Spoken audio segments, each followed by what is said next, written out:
Welcome everyone. आज हम शुरुआत करें एक नया टॉपिक ट्रिग्नोमेट्रिक इक्वेशन। हेडिंग डालिएगा ट्रिग्नोमेट्रिक इक्वेशन। सबसे पहले यहाँ पर हम बात करेंगे ट्रिग्नोमेट्रिक इक्वेशन होता क्या है। वो इक्वेशन जिसमें ट्रिग्नोमेट्रिक रेशियोज इन्वॉल्व हो उसे हम बोलेंगे ट्रिग्नोमेट्रिक इक्वेशन। लिखिएगा यहाँ पर एन इक्वेशन इन्वॉल्विंग वन और more trigonometric ratios of unknown angle. यहाँ पर हम अननोन एंगल मान लेते हैं थीटा। जैसे एग्जाम्पल देखिएगा ट्रिग्नोमेट्रिक इक्वेशन का, sine theta plus cos theta equal to half. ये क्या है हमारा एक trigonometric equation. Sine theta equal to half, ये भी क्या है हमारा एक ट्रिग्नोमेट्रिक इक्वेशन। ट्रिग्नोमेट्रिक इक्वेशन, ध्यान दीजिएगा यहाँ पर ये क्या है हमारा एक इक्वेशन। तो इस इक्वेशन का कुछ ना कुछ सॉल्यूशन भी होगा। सॉल्यूशन कहने का क्या मतलब है, वो थीटा का वैल्यू जो इस इक्वेशन को सेटिस्फाई करे। नेक्स्ट हेडिंग लिखिएगा सॉल्यूशन ऑफ ट्रिग्नोमेट्रिक इक्वेशन। तीन तरह का हमारा सॉल्यूशन होता है ट्रिग्नोमेट्रिक इक्वेशन का। पहला प्रिंसिपल सॉल्यूशन, दूसरा पार्टिकुलर सॉल्यूशन और तीसरा जनरल सॉल्यूशन। प्रिंसिपल सॉल्यूशन कहने का क्या मतलब है, वो थीटा का वैल्यू जो 0 से 2 पाई के बीच में हो, वो थीटा का वैल्यू जो 0 से 2 पाई के बीच में और इसे सेटिस्फाई भी करे, तभी वो हमारा सॉल्यूशन होगा।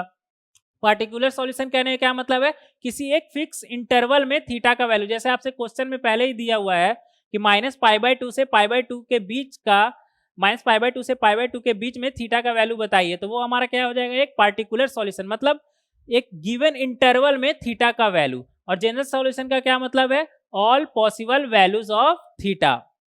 समझेंगे इसे क्वेश्चन के थ्रू। जैसे हमें क्वेश्चन में दिया हुआ है sine theta equal to half और हमें इसका प्रिंसिपल, पार्टिकुलर और जनरल सॉल्यूशन फाइंड आउट करना है, तो हम किस तरह से इसे सॉल्व करेंगे देखिएगा यहाँ पर।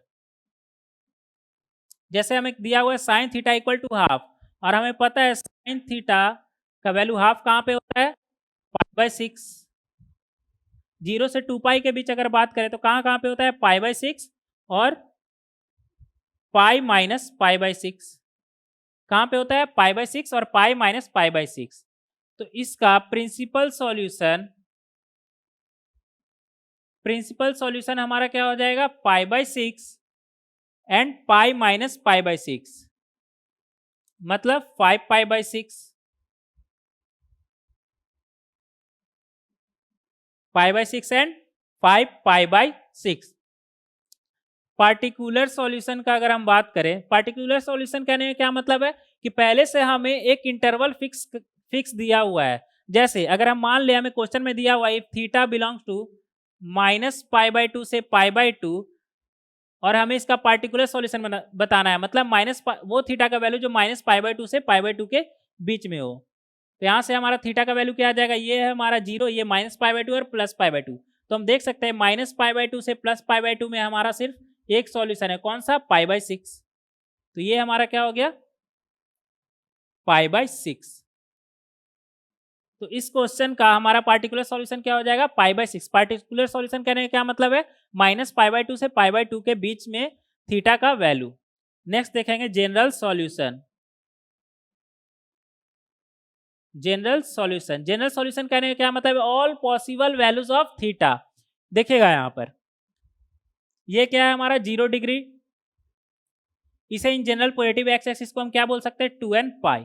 तो ये एंगल हमारा क्या हो जाएगा, 2n pi plus π/6।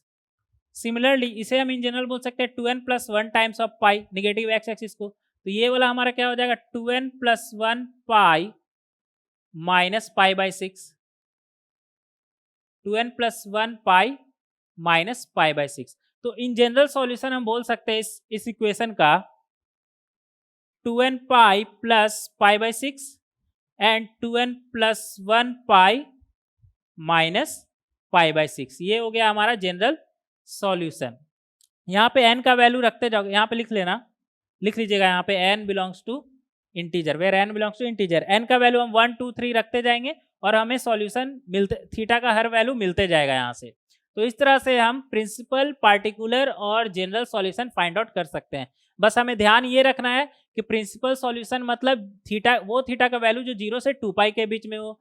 Particular solution का क्या मतलब है, वो थीटा का वैल्यू जो गिवन इंटरवल में हो। और जनरल सॉल्यूशन का क्या मतलब है, all possible values of theta, मतलब जनरल सॉल्यूशन। इस तरह का आएगा 2n pi plus π/6, 2n pi minus π/6 इस क्वेश्चन में। इसी तरह से हम क्वेश्चन को सॉल्व कर सकते हैं। आगे देखेंगे, इरेज करेंगे इसे। नेक्स्ट हेडिंग डालिएगा general solution of some trigonometric equation. देखेंगे यहां पर number 1 sine theta equal to 0। यहां पे एक क्वाड्रेंट बना लेंगे।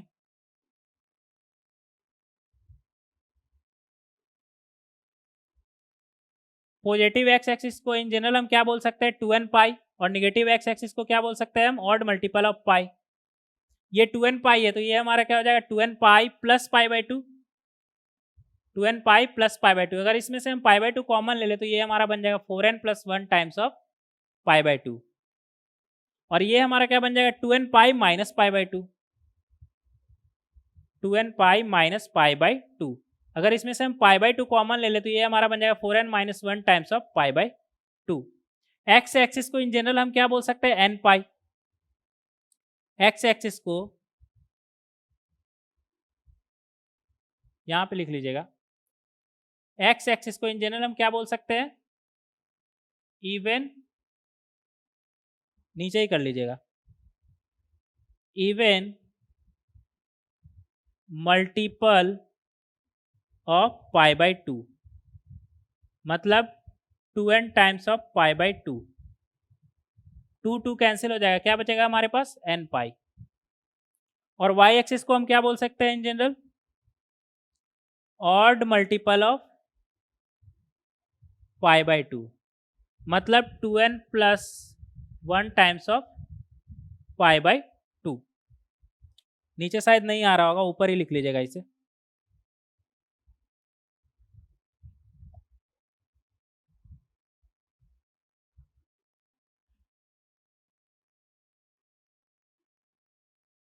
Even multiple of pi by 2, मतलब 2n times of pi by 2। 2 cancel हो जाएगा, क्या बचेगा हमारे पास n पाई। तो एक्स एक्सिस को इन जनरल हम n पाई बोल सकते हैं, और y एक्सिस को हम क्या बोलेंगे odd multiple of pi by 2, मतलब 2n plus 1 times of pi by 2। देखेंगे यहां पर sine theta equal to 0, sine का वैल्यू 0 कहां पे होता है एक्स एक्सिस पे, जिसे हम इन जनरल बोल सकते हैं n पाई। तो यहां से थीटा का वैल्यू हमारा क्या आ जाएगा n pi, where n belongs to integer. Similarly हम देख सकते हैं साइन थीटा का वैल्यू 1, साइन थीटा का वैल्यू 1 कहां पे आता है पॉजिटिव y एक्सिस, मतलब 4n plus 1 times of pi by 2, 4n plus 1 times of pi by 2। तो साइन थीटा इक्वल टू 1 का जनरल सॉल्यूशन क्या हो जाएगा हमारा 4n plus 1 times of pi by 2, where n belongs to integer. Similarly sine theta equal to -1 का भी हम देख सकते हैं। -1 कहां पे आता है साइन का वैल्यू निगेटिव y एक्सिस, मतलब 4n minus 1 times of pi by 2, 4n minus 1 times of pi by 2, where n belongs to integer. इसी तरह हम कॉस का भी देख सकते हैं, cos theta equal to 0, cos theta equal to 1, cos theta equal to -1। Cos का value 0 कहां पे आता है y एक्सिस पे, तो यहां से हमारा आ जाएगा थीटा इक्वल टू पूरा y एक्सिस को कंबाइनली हम क्या बोल सकते हैं odd multiple of pi by 2, मतलब 2n plus 1 times of pi by 2, where n belongs to integer. Similarly हम cos थीटा इक्वल टू 1 और -1 के लिए फाइंड आउट कर सकते हैं। cos थीटा का वैल्यू 1 कहां पे आता है पॉजिटिव x एक्सिस, मतलब 2n पाई। तो यहाँ से थीटा का वैल्यू हमारा क्या आ जाएगा 2n pi, where n belongs to integer. cos theta का वैल्यू -1 कहां पे आता है ऑड मल्टीपल ऑफ पाई, मतलब 2n प्लस 1 टाइम्स ऑफ पाई। तो यहाँ से हमारा थीटा का वैल्यू क्या आ जाएगा 2n plus 1 times of pi, where n belongs to integer. तो इस तरह से हम जनरल सॉल्यूशन फाइंड आउट कर सकते हैं साइन थीटा इक्वल टू 0, 1 और -1 के लिए, कॉस थीटा इक्वल टू 0, 1 और -1 के लिए। नेक्स्ट देखेंगे, इरेज करेंगे इसे।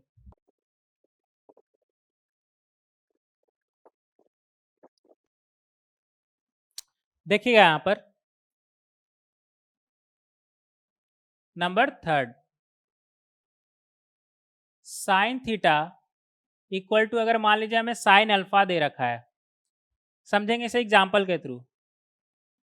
जैसे साइन थीटा इक्वल टू मान लीजिए हमें हाफ दिया हुआ है, तो इसे हम लिख सकते हैं sine of pi by 6, sine of pi by 6।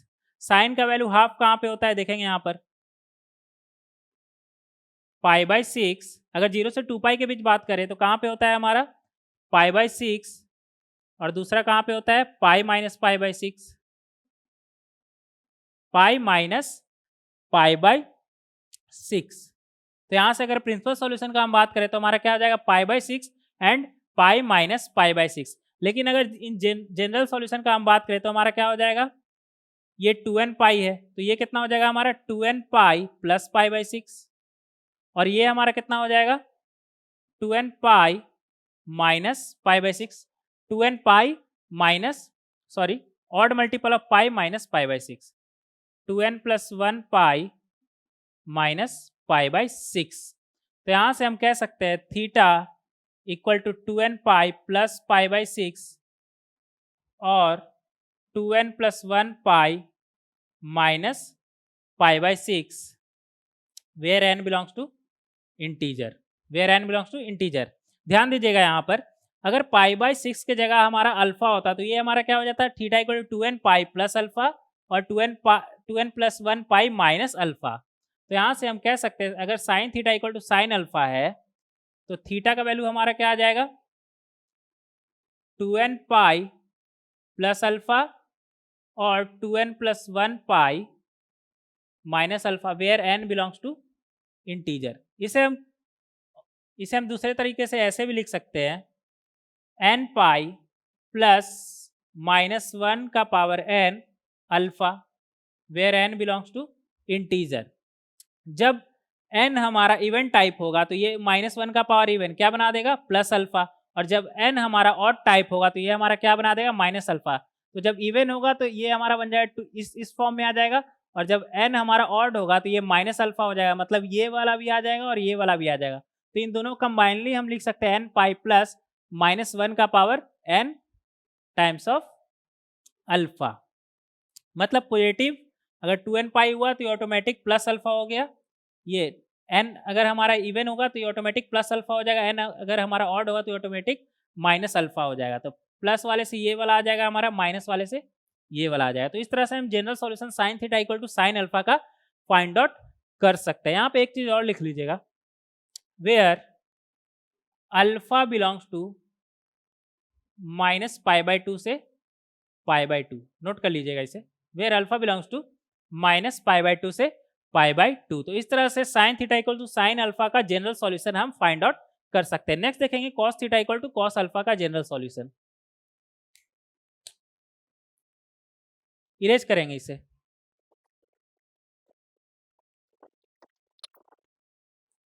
लिखेगा यहाँ पर cos theta equal to cos alpha. जैसे एग्जांपल देखिएगा यहाँ पर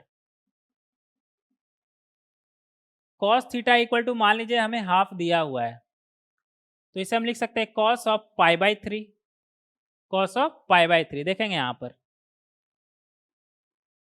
कॉस का वैल्यू हाफ कहाँ पे आता है हमारा पाई बाई 3 पे और माइनस पाई बाई 3 पे। अगर 0 से 2 पाई के बीच बात करें तो माइनस पाई बाई 3 पे, और ये हमारा क्या है 0 डिग्री। इसे इन जनरल हम पॉजिटिव एक्स एक्सिस को बोल सकते हैं 2n पाई, 2n पाई। तो ये एंगल हमारा इन जनरल हो जाएगा 2n pi plus pi by 3, और ये क्या हो जाएगा हमारा 2n pi minus pi by 3।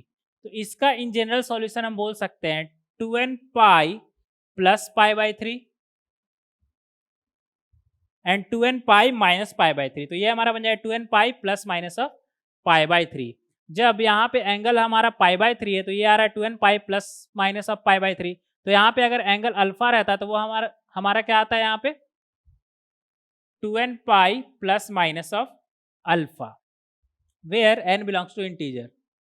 और यहाँ पे एक बात का और ध्यान रखिएगा कि n जो है हमारा सॉरी अल्फा जो है हमारा वो 0 से पाई के बीच में हो, 0 से पाई के बीच में हो। तो इस तरह से cos theta equal to cos alpha का जनरल सॉल्यूशन हम फाइंड आउट कर सकते हैं। यहाँ भी लिख लीजिएगा n बिलोंग्स टू इंटीजर। तो इस तरह से हम सॉल्व कर सकते हैं इसे। नेक्स्ट देखेंगे tan theta equal to tan alpha.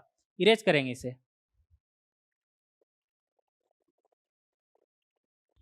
लिखेंगे यहाँ पर tan theta equal to tan of alpha, tan theta equal to tan of alpha. जैसे एग्जाम्पल देखेंगे, मान लीजिए क्वेश्चन में हमें दिया हुआ है tan थीटा इक्वल टू 1, जिसे हम लिख सकते हैं tan of pi by 4, tan of pi by 4।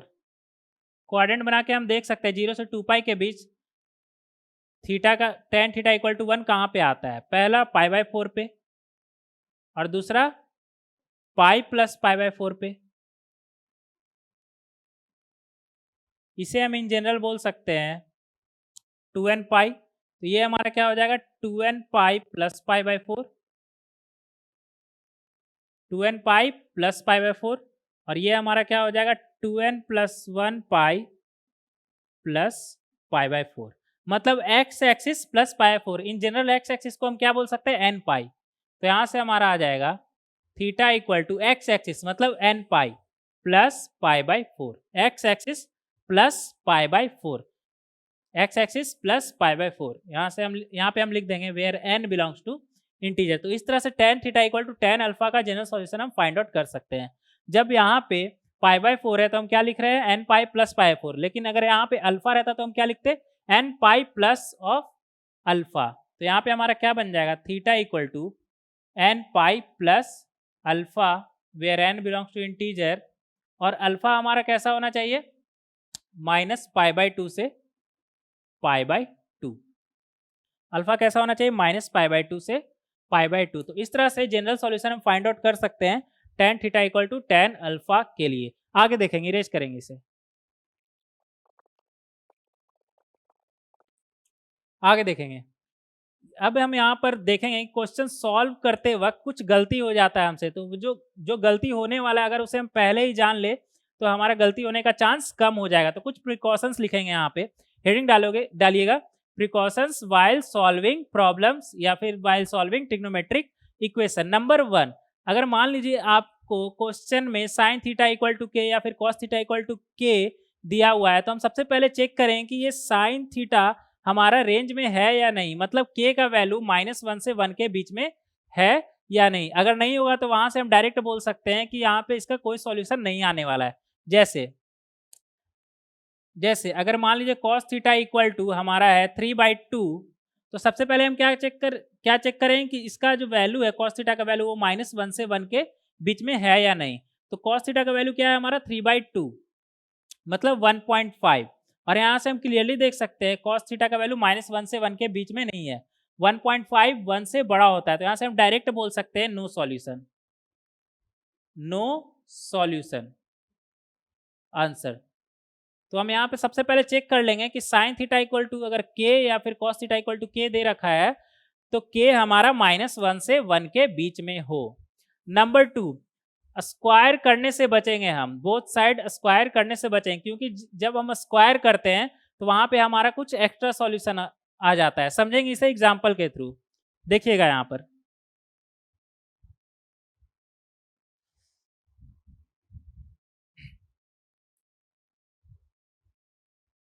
जैसे मान लीजिए हमें दिया हुआ है क्वेश्चन में sine theta plus cos theta equal to 1, और हम इसे अगर स्क्वायर कर दे तो ये हमारा क्या बन जाएगा sine square theta plus cos square theta plus 2 times sine theta cos theta equal to 1।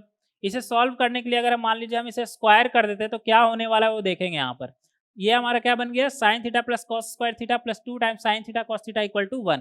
इसका वैल्यू होता है हमारा 1, और ये क्या लिखा हुआ हमारा साइन ऑफ 2 थीटा। तो ये हमारा बन गया 1 plus sine of 2 theta equal to 1, मतलब साइन 2 थीटा 1 1 कैंसिल, क्या बचा sign 2 theta equal to 0।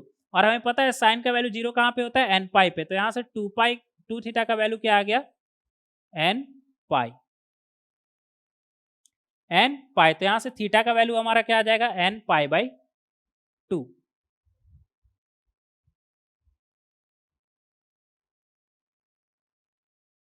n pi by 2, theta का वैल्यू हमारा क्या आ गया n पाई बाई 2, मतलब पाई बाई 2 पाई, n का वैल्यू हम रखेंगे यहाँ पे लिख लीजिएगा where n belongs to integer. n का वैल्यू अगर हम 1 रखें तो क्या आ गया पाई बाई 2, 2 रखें तो क्या आ गया हमारा पाई, 3 रखेंगे तो क्या आ जाएगा 3 पाई बाई 2। 4 रखेंगे तो क्या आ जाएगा 2 पाई, और इसी तरह हमारा चलते चला जाएगा आगे तक। ध्यान देंगे यहाँ पर पाई बाई 2 पे पहले हम चेक करेंगे, sine pi by 2 1, cos pi by 2 0, 1 equal to 1, इसमें कोई दिक्कत नहीं है। पाई पे चेक करेंगे, sine pi 0, cos pi -1 equal to 1, extra solution आ गया है हमारे पास, मतलब ये हमारा सॉल्यूशन नहीं है। 3 पाई बाई 2 रखेंगे, 3 पाई बाई 2 पे ये हमारा क्या आ जाएगा -1, और ये क्या आ जाएगा हमारा 0, -1 इक्वल टू 1, मतलब ये 3 पाई बाई 2 भी हमारा सॉल्यूशन नहीं है। 2 पाई रख के देखेंगे, 2 पाई पे ये 0 और ये 1, तो 2 पाई ओके है, 2 पाई में कोई दिक्कत नहीं है। तो यहाँ पे स्क्वायर करने से क्या हुआ हमारे पास, कुछ एक्स्ट्रा सॉल्यूशन आ गया। तो जब भी हम स्क्वायर करेंगे, अगर हमें स्क्वायर करना पड़ जाए, तो अगर हम स्क्वायर करेंगे तो हमें ध्यान रखना है कि जो एक्स्ट्रा सॉल्यूशन आएगा उसे हम रिजेक्ट करेंगे। तो हमारे पास दो ऑप्शन है, पहला या तो स्क्वायर करें ही नहीं, उसे अवॉइड करें, लेकिन अगर स्क्वायर कर देते हैं तो जो एक्स्ट्रा सॉल्यूशन आएगा उसे हम रिजेक्ट कर देंगे। और ये जो सॉल्यूशन आ रहा है वो किसका आ रहा है, sine theta plus cos theta equal to -1 का। क्यों? क्योंकि यहाँ पे sine theta plus cos theta equal to 1 हो या -1 हो, स्क्वायर करने पे हमारा ये इक्वेशन सेम आएगा। तो यहाँ से जो भी सॉल्यूशन आएगा वो +1 वाले के लिए भी आएगा और -1 वाले के लिए भी आएगा। तो जो +1 वाले के लिए आएगा उसे हम आंसर में लिखेंगे, और जो -1 वाले के लिए आंसर में आएगा उसे हम रिजेक्ट कर लेंगे। तो हमारे पास बेसिकली दो चॉइस बचता है, पहला स्क्वायर करे ही नहीं, जिससे हमें कुछ रिजेक्ट करने का जरूरत नहीं है, लेकिन अगर हम स्क्वायर कर रहे हैं तो हमें लास्ट में ये ध्यान रखना है कि जो एक्स्ट्रा सॉल्यूशन आ रहा है उसे हम रिजेक्ट कर देंगे। तो हमारा कौन कौन सा सॉल्यूशन हो जाएगा, पाई बाई 2, 2 पाई, और उधर जो भी होगा वो सॉल्यूशन हो जाएगा, लेकिन पाई 3 पाई बाई 2 ये हमारा सॉल्यूशन नहीं होगा। देखेंगे यहाँ पर, तो इस तरह से हम सॉल्व कर सकते हैं, ये आंसर हम रिजेक्ट कर देंगे, इरेज करेंगे इसे।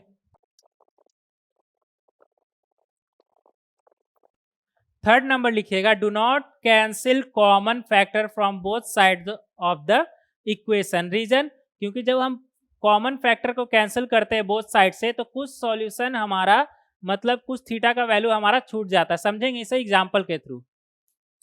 जैसे हमें एग्जांपल देखेंगे, जैसे मान लीजिए इक्वेशन है sine theta multiply by sine square theta plus 2 times of sine theta plus 3 equal to 2 times of sine theta.